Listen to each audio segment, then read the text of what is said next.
thank you for joining us. We are nearing the end in our Bhagavad Gita series. In the penultimate chapter, Lord Krishna describes the three divisions of faith in accordance with the three gunas.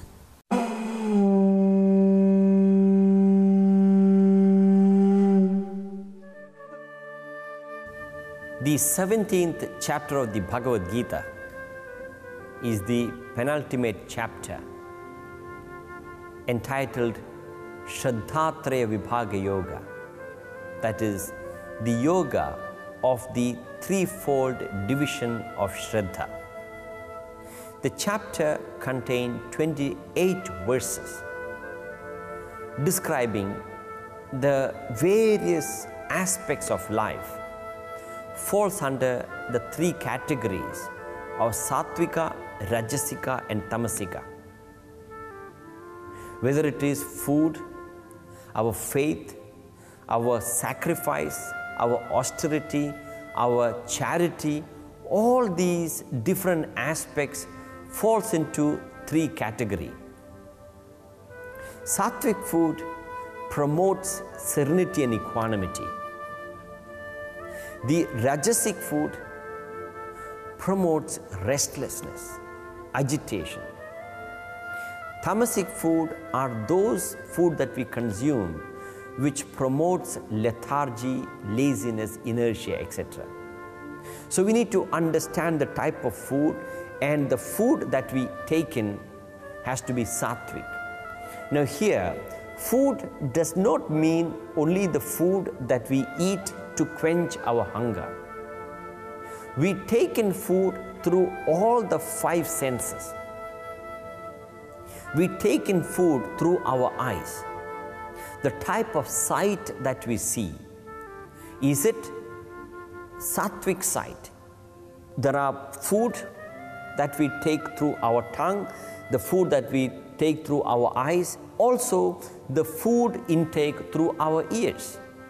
There are certain type of music, like the Indian classical music, Hindustani music or Carnatic music. When we get tuned into those classical music, those music promote serenity, peace and equanimity. It stimulates inspiration. Then there is this Rajasic food that stimulates more passion, more craving. The music that stimulates sensual appetite. Then there is Tamasic type of music, which creates indolence and lethargy and laziness. Similarly, every aspect of life is divided into Sattvic, Rajasic and Tamasic. Lord Krishna describes in this chapter what is true charity. He says, Datavyamiti yadhanam diyate anupakarine kshetre kalecha patrecha tad danam sattvikam smritam. What is true sattvic giving? Datavyamiti yadhanam, that which ought to be given. When we give, it has to be something that is to be given. And diyate anupakarine, which means without expecting anything in return.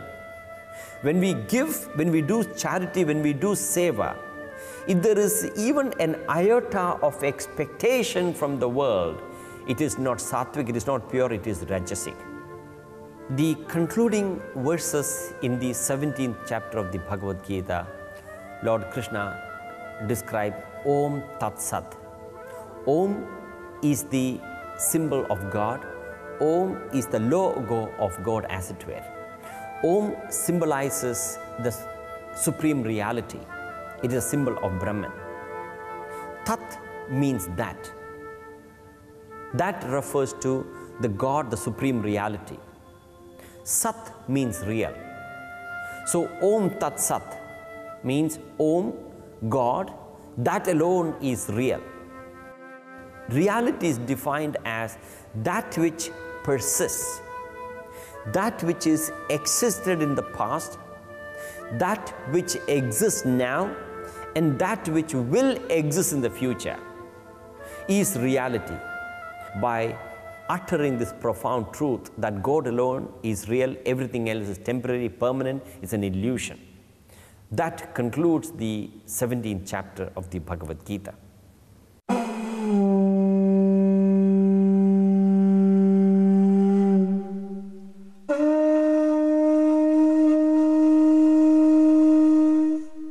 Ramana Maharishi once said, "Your own self-realization is the greatest service you can render the world." So stay true to your path and do keep up your sadhana. We wish you well for the week ahead. Until next time, Prem Namaste.